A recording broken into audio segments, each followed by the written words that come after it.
mercredi 17 août, 18 août 2022. Vous écoutez en ce moment la voix de El Axel Arondion, mercredi 17 août 2022. Il est l'heure de nouveau numéro de cette divine émission, Les Yeux du Dôme. Vous ne vous trompez pas, c'est bel et bien l'émission Les Yeux du Dôme. Le thème de ce soir s'intitule Le négatif ésotérique. Le négatif ésotérique. Et vous allez mieux comprendre pourquoi nous, El Axel Arondion, avions commencé cette émission par ce mantra. Et je vais vous décortiquer sommairement ce qu'est ce mantra.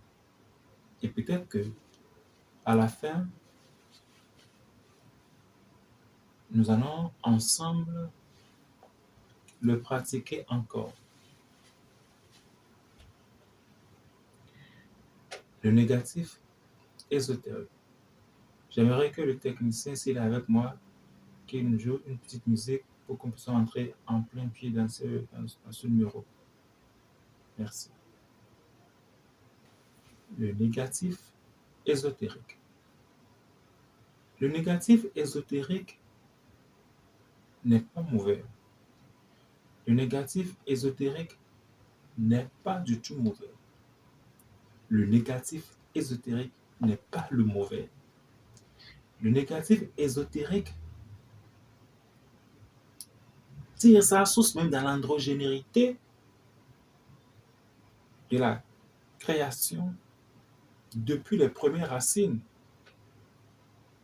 Depuis les premières racines.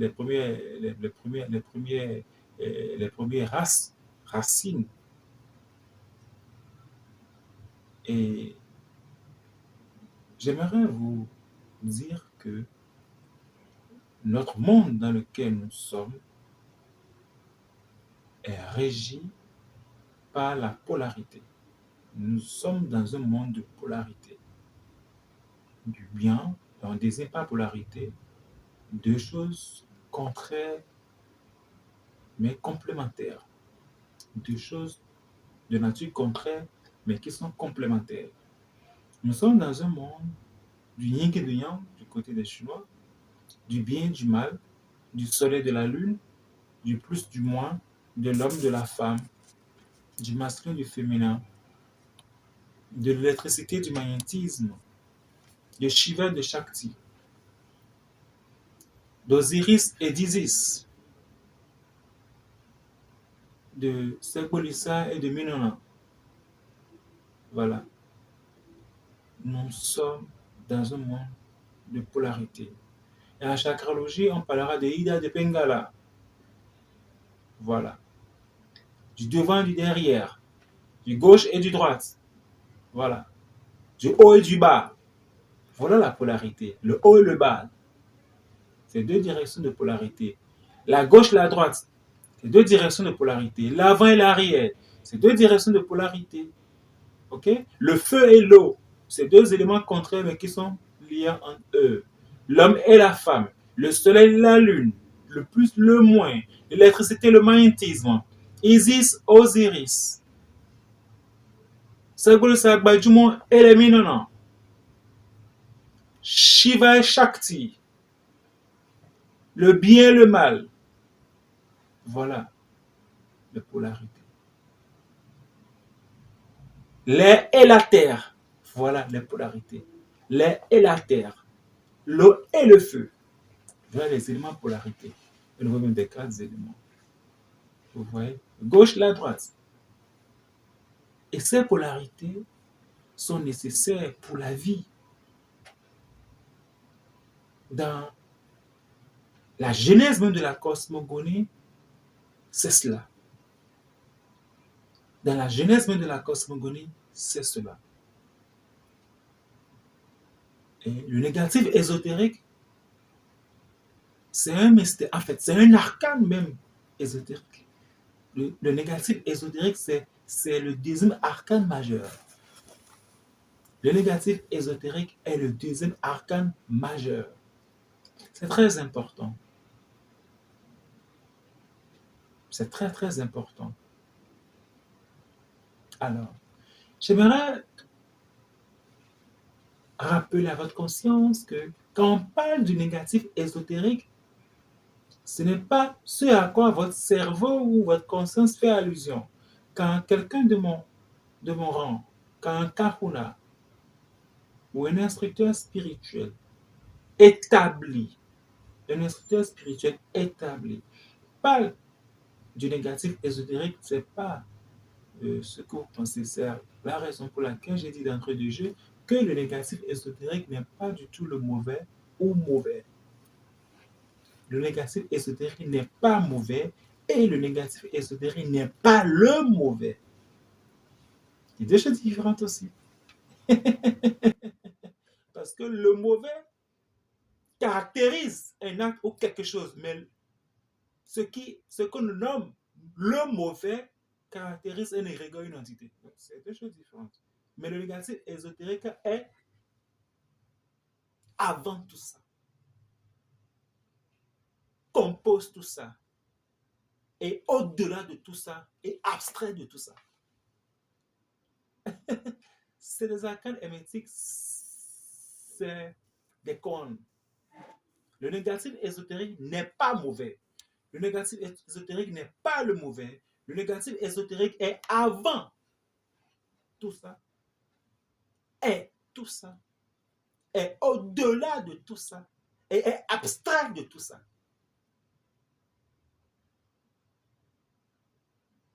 Le négatif ésotérique est l'androgénité. Vous savez aux premiers ères de la polarisation des êtres protoplasmiques, les humains étaient des êtres androgynes, surtout nous de la première race racine. Les humains étaient des êtres androgynes. Et la reproduction, le système de reproduction n'était pas du tout sexuel comme ce que nous vivons maintenant, nous. Être de la sixième, de la cinquième race racine, c'est pas ça. En son temps, à l'aube de la création, les humains androgynes, d'abord, qu'est-ce qu'on entend par humain androgyne? C'est les êtres qui ont les deux sexes à la fois. Il arrive des fois, on voit des enfants qui naissent avec les deux sexes. Et ça fait un choc de la société. On appelle même la presse, on filme cela et on trouve que c'est extraordinaire, que c'est bizarre, non du tout. Ces êtres qui reviennent, qui ont encore les gènes d'androgénérité, nous rappellent que jadis notre histoire, on essaie comme ça. Il n'y a rien d'extraordinaire, de catastrophique, mais la nature nous rappelle à la société que on vient de quelque part. Il n'y a rien de méchant, il n'y a rien de sorcier là, en fait.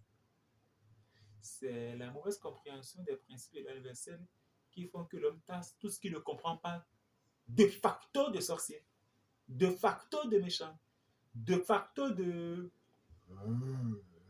sorcellerie.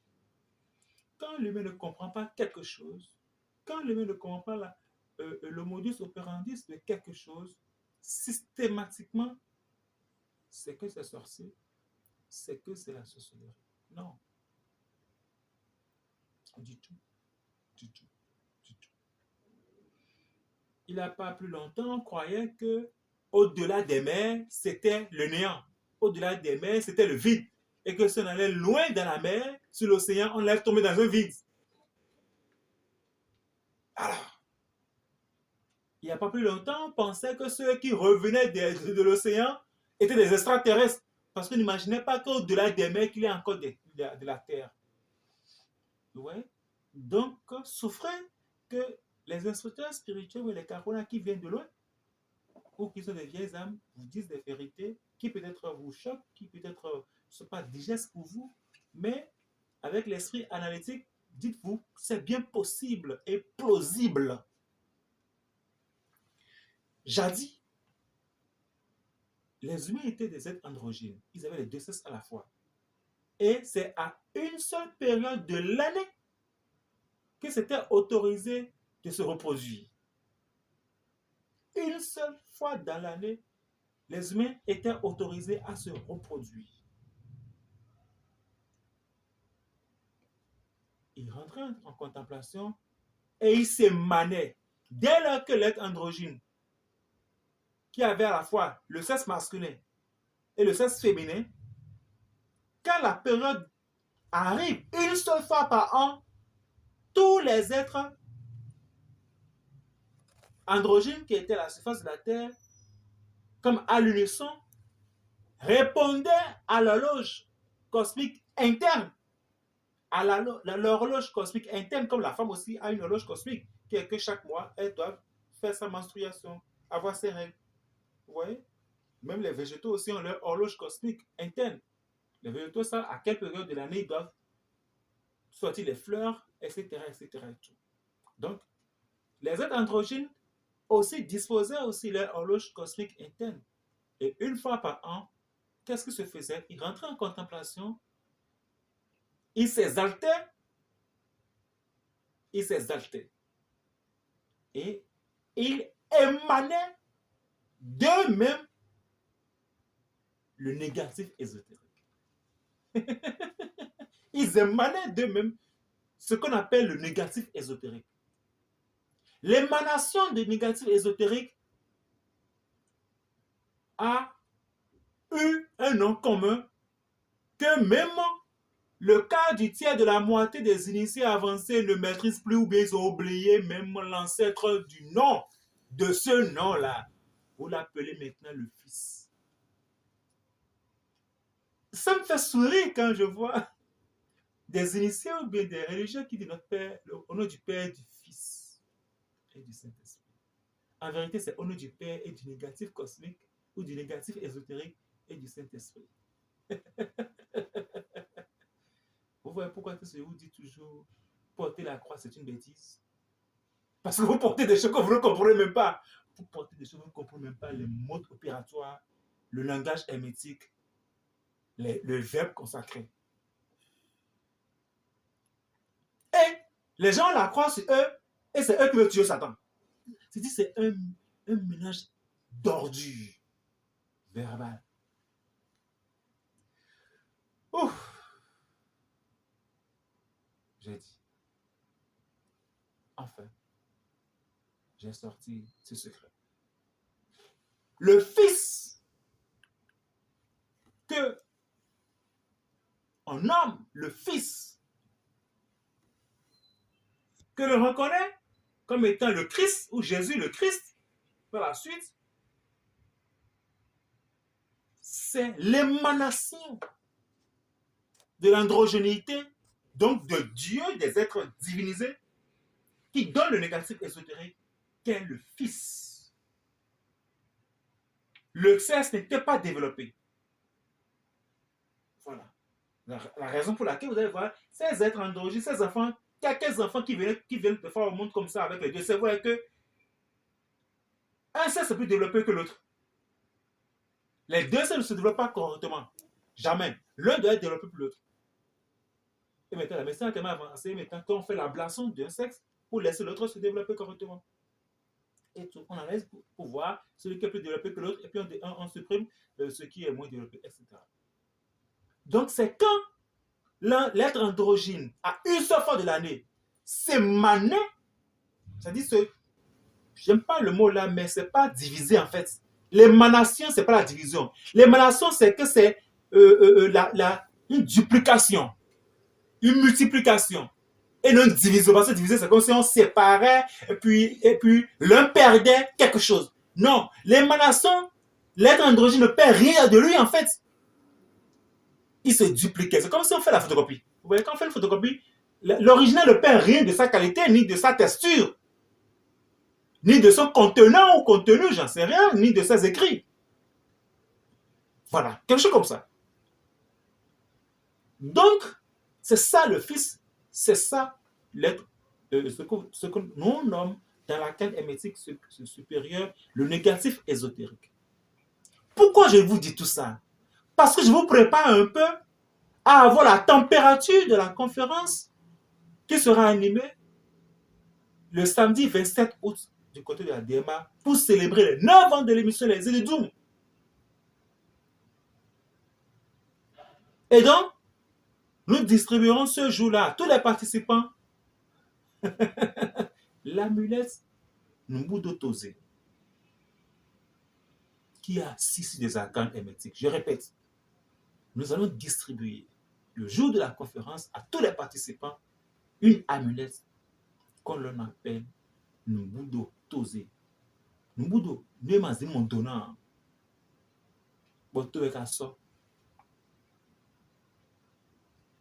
C'est assis sur des arcanes hermétiques. Étant donné que je ne peux pas vous révéler des secrets les plus extraordinaires dans leur quintessence, nous avons enfermé ces secrets dans cette amulette-là.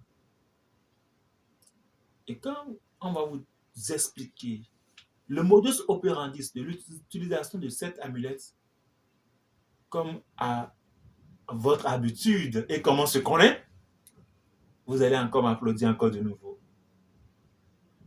Vous allez m'établir encore, vous dire, eh bien, dis donc, l'inspecteur de la salle d'origine, c'est un véritable Carpona, l'authentique.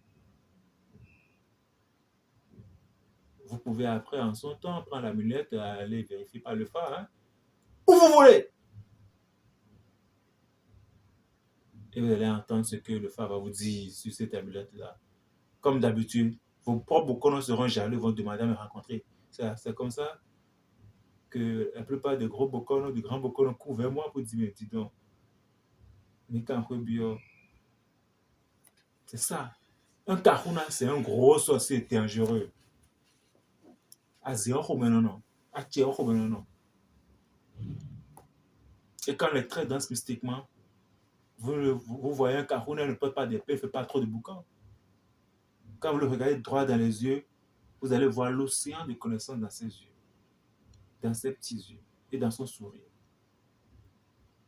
Parce que la véritable maîtrise du pouvoir, c'est l'absence d'utilisation du pouvoir. La véritable maîtrise du pouvoir, c'est l'absence d'utilisation du pouvoir. Dès lors que vous arrivez, vous atteignez la maîtrise, vous faites beaucoup attention. Très, très attention. Car vos faits et gestes doivent être précieux. Nous revenons encore pour dire que le négatif ésotérique est contenu dans le talisman Numbudo Tose. Le négatif ésotérique est contenu dans le talisman Numbudo Tose. Vous savez quoi?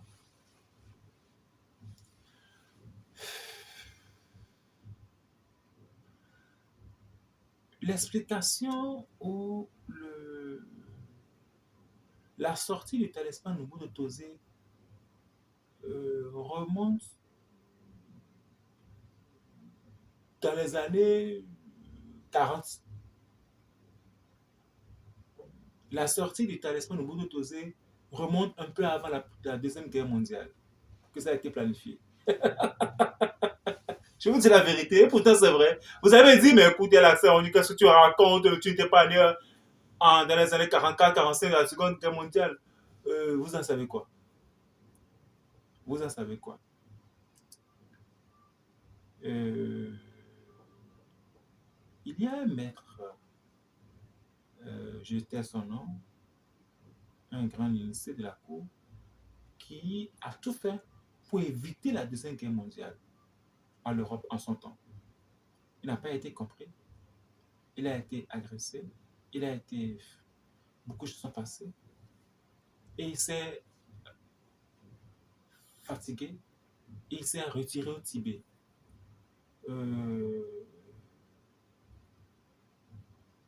Décrétant qu'il reviendra 60 ans plus tard pour établir telle vérité. Il est le fondateur d'une grande loge que j'étais le nom. Parce que c'est une loi secrète. Que j'étais le nom. Et la première révélée 60 ans plus tard pour établir certains types de vérité. Parce que tout ce qu'il faisait pour qu'on puisse éviter la Deuxième Guerre mondiale, la Deuxième Guerre mondiale a eu lieu parce qu'on n'a pas respecté l'instauration du négatif ésotérique. Si, en son temps, les leaders, les présidents d'alors avaient écouté cet initié-là, ce maître-là, et avaient accepté d'établir le négatif ésotérique en loge, mais quelque part dans une sanctuaire, la Deuxième Guerre mondiale n'allait pas avoir lieu. 70 ans plus tard, on est encore là une fois pour cette fois-ci distribuer à dose homéopathique, bien sûr, à petite dose, le négatif ésotérique.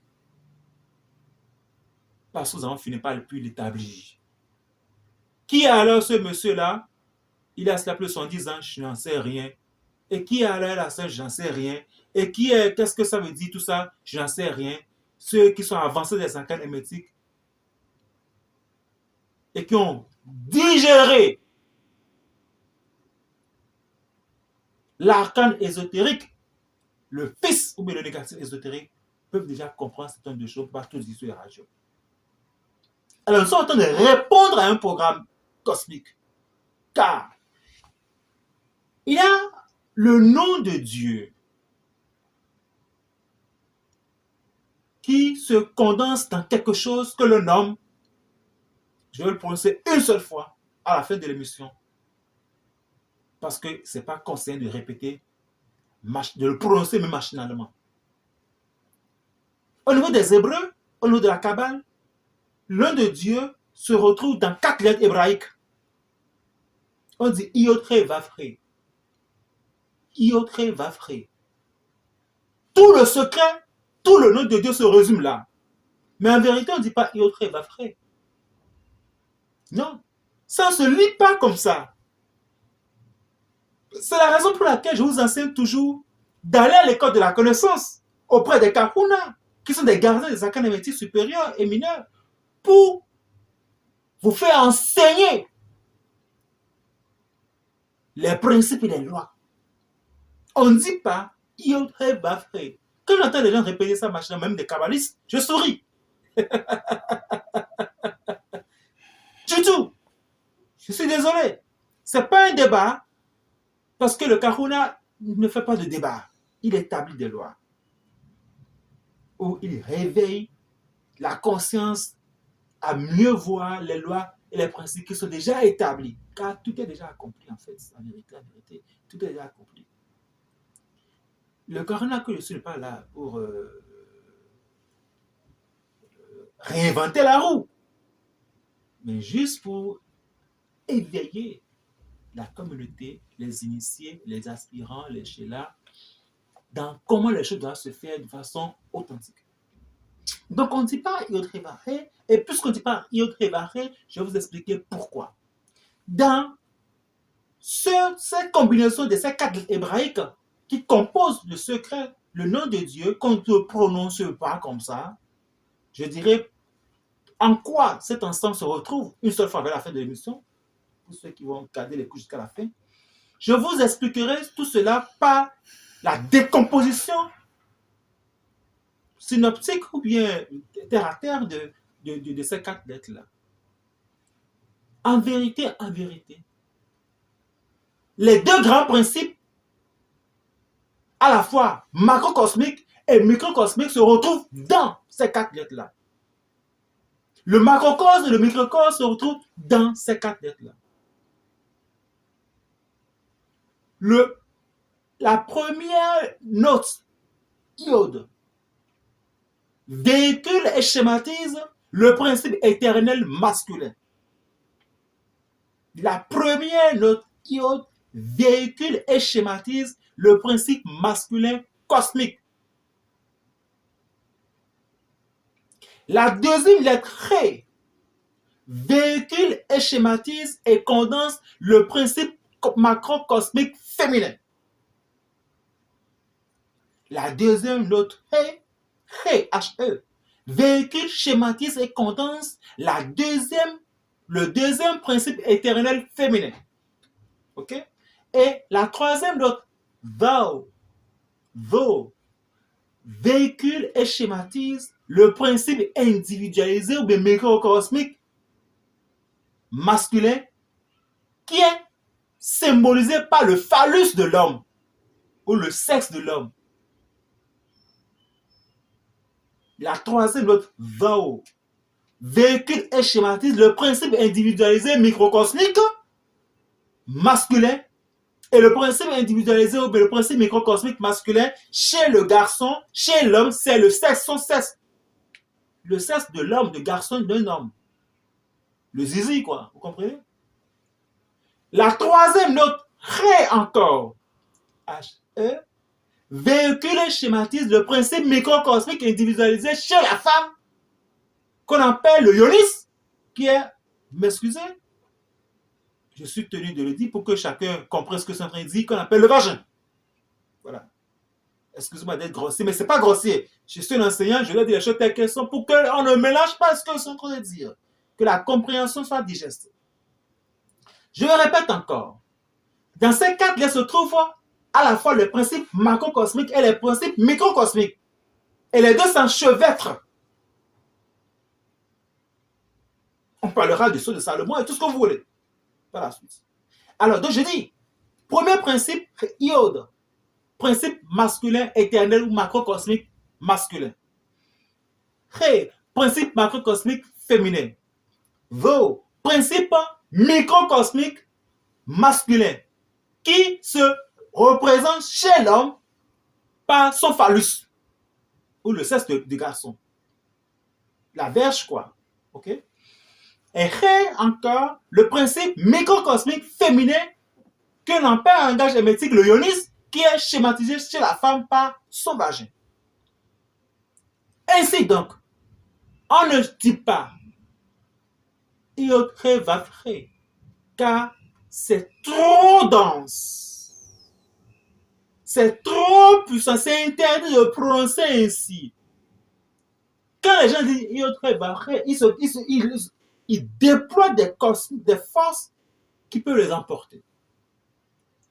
Vous ne pouvez pas descendre du grand, vous ne pouvez pas implorer le grand et descendre dans le petit. Vous ouvrez des champs cosmiques qui vont vous détruire votre corps physique et vos différents corps. On démarre par le bas et on remonte vers le haut. Car un autre principe vous dit et enseigne qu'il faut descendre pour monter. Il faut descendre pour monter. Il faut descendre pour remonter. Même Jésus est descendu dans les enfers. Il a séjourné pendant 3 jours avant de remonter des enfers pour s'exalter, monter vers les cieux. On descend toujours pour monter. Tous les maîtres descendent avant de ressusciter. Ils descendent tous dans le monde des enfers avant de ressusciter. C'est comme ça. Tous les Kahuna aussi descendent dans le monde des enfers avant de remonter pour s'établir Kahuna. C'est comme ça. Il n'y a rien à dire. L'inscription à Eniri en dit long. Enis, Renesca, Integra, entre dans l'intérieur de la terre, renaît intact et pur. C'est comme ça. Et donc, on doit lire les initiés, doivent apprendre à chanter le mot Ré, Vov, Ré, Iode. Ré, Vov, Ré, Iode. Et non chanter Iode, Ré, Vav, Ré. Quand vous chantez Iode, Ré, Vav, Ré, vous allez finir par vous autodétruire. Car vous manifestez le cosmos, le principe macrocosmique masculin, le principe macrocosmique féminin, et vous descendez d'abord dans vous. Car vous êtes soit un garçon ou une femme, donc vous êtes le microcosmique. C'est pas beaucoup intelligent ça. Il faut activer d'abord vos différents corps solaires, le Merkaba, et que le Merkaba remonte progressivement maintenant dans la monade. C'est pour cette raison qu'il faut chanter Ré, Vav, Ré, Iode. Bon, ça, je laisse les instructeurs kabbalistiques de revoir un peu la chose de leur côté. Si entre-temps c'est un peu défectueux, mais si entre-temps il reste bien la chose, tant mieux. c'est juste une petite correction pour vous dire que un kahuna, c'est aussi un kabbaliste, même s'il ne le dit pas. Mais, mais, en tant que kahuna, je vous conseille de ne pas aller vers la note ou le chant de ce grand principe-là qui a une manière de le pratiquer, mais qu'il faut le faire autrement pour adoucir les énergies et se préparer pendant les réincarnations avant de commencer à prononcer le He Vav He Yod ou le Yod He Vav He pour les Kahuna. Le Yod He Vav He doit être chanté de cette manière par les Kahuna, mais le He Vav He Yod par les initiés ou même par les instructeurs. Mais les étudiants, les humains, les initiés de divers degrés, quel que soit vos rangs et qualités, il n'est pas conseillé pour vous de le chanter ni le Yod He Vav He, ni le He Vav He Yod. Non, je ne vous conseille pas du tout.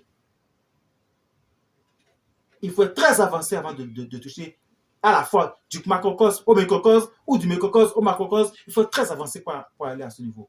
La seule chose qu'il faut faire pour préparer vos corps solaires et distiller le soleil dans le lunaire et remonter, préparer votre Merkaba, c'est de chanter le mantra que j'ai fait au début de l'émission, tel que j'ai chanté.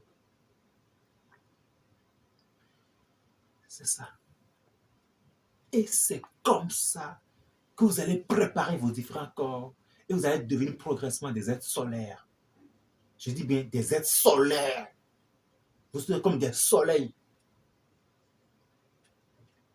Et vous allez commencer à monter progressivement dans les cieux, détruire vos karmas et remonter dans les cieux.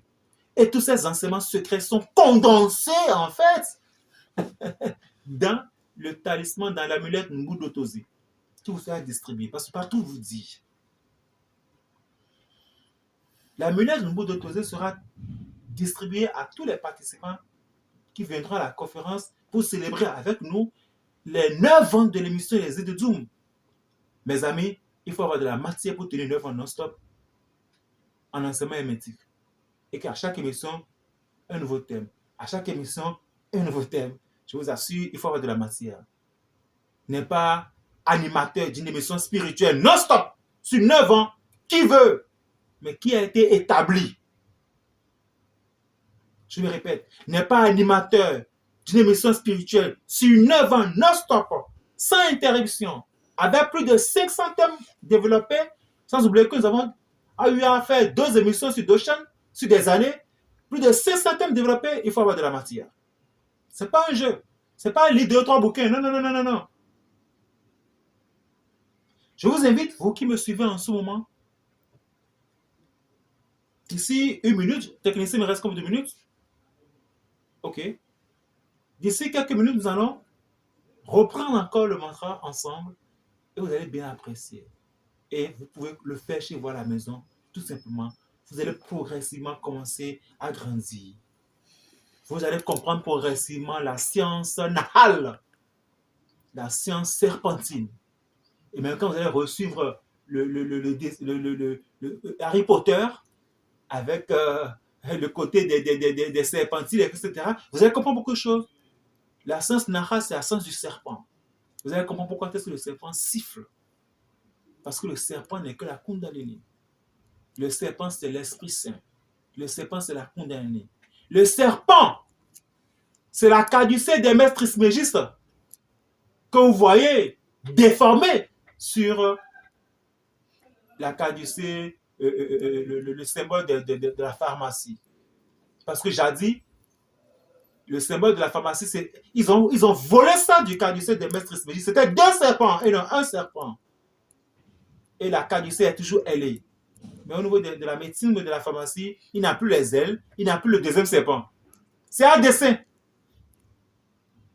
La note que j'ai chantée au début de l'émission, 6 fois, c'est pour préparer la cache à épouser et à féconder, à engrosser le négatif ésotérique pour qu'un nouveau monde vienne à la surface. et vous n'avez pas aidé, je vais de féconder l'Akasha. Parce qu'il a plus de 70 ans, on avait promis revenir féconder l'Akasha de nouveau pour éviter un certain nombre de choses. Que nous soyons dans un corps noir ou asiatique ou américain, peu importe, on est citoyen du monde, on peut travailler du point du monde pour faire beaucoup de choses.